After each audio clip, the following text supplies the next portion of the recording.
Assalamualaikum warahmatullahi wabarakatuh. Saya Karimah dari Prodi PIAUD semester 4 STAINU Temanggung.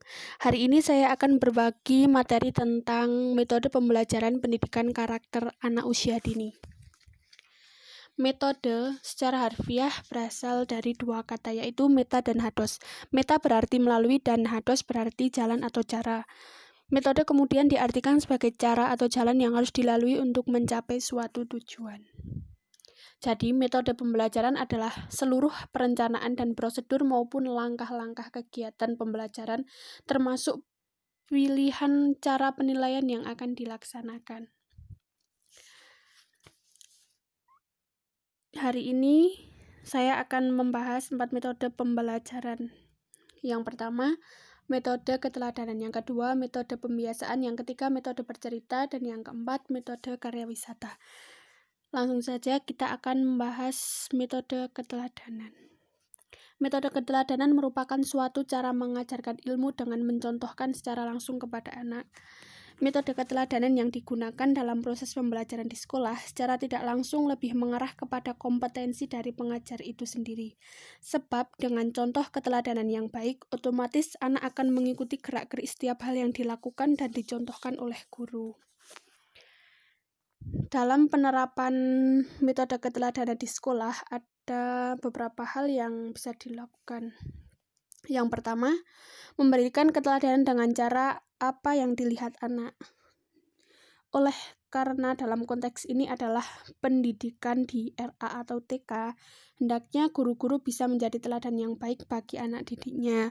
Misalnya, guru mengajarkan kesabaran pada anak didik, maka dalam keseharian, terutama saat berinteraksi dengan anak-anak, guru bisa menunjukkan sikap yang sabar, tidak cemberut, apalagi gampang marah dengan anak didik, dan sebagainya. Yang kedua, metode keteladanan. Yang kedua, kisah-kisah para nabi.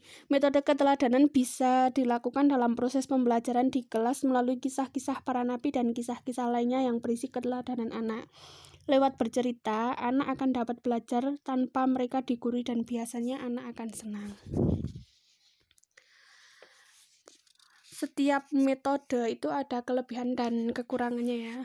Dan ini kelebihan dari metode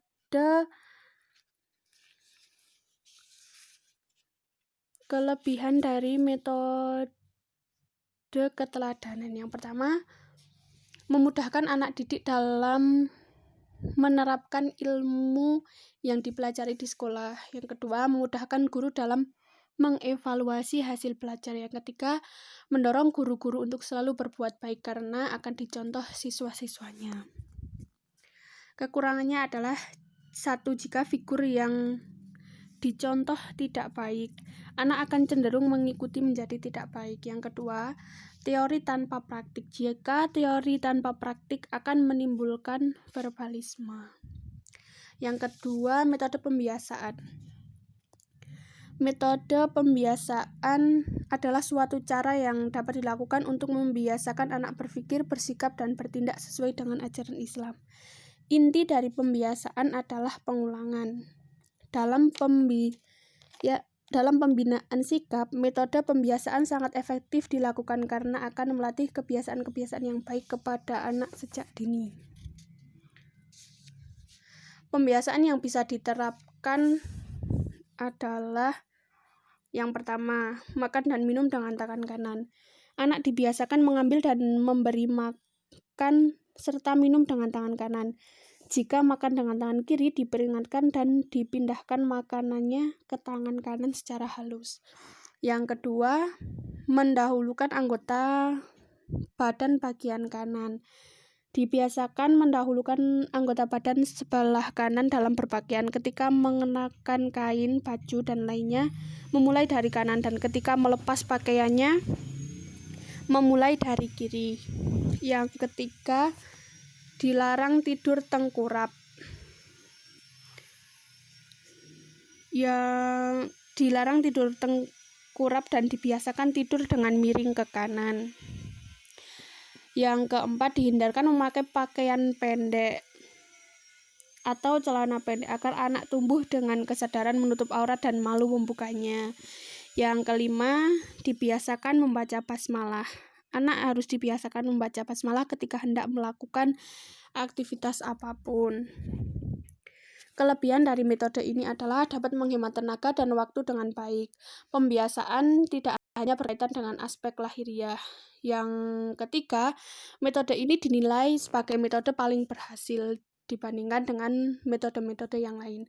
Kekurangannya, yang pertama, apabila tertanam kebiasaan buruk, sulit dihilangkan. Yang kedua, memerlukan pengawasan.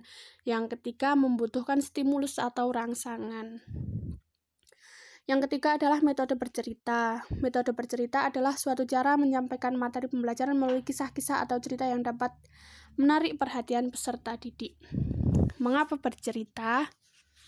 Yang pertama, ada alasan penting mengapa anak perlu menyimak cerita menurut Scott Russell Sanders. Yang pertama, menyimak cerita merupakan sesuatu yang menyenangkan anak. Yang kedua, cerita dapat mempengaruhi masyarakat. Yang ketiga, cerita membantu anak melihat melalui mata orang lain. Yang keempat, cerita memperlihatkan kepada anak konsekuensi suatu tindakan. Yang kelima, cerita mendidik hasrat anak. Yang keenam, cerita membantu anak memahami tempat atau lokasi.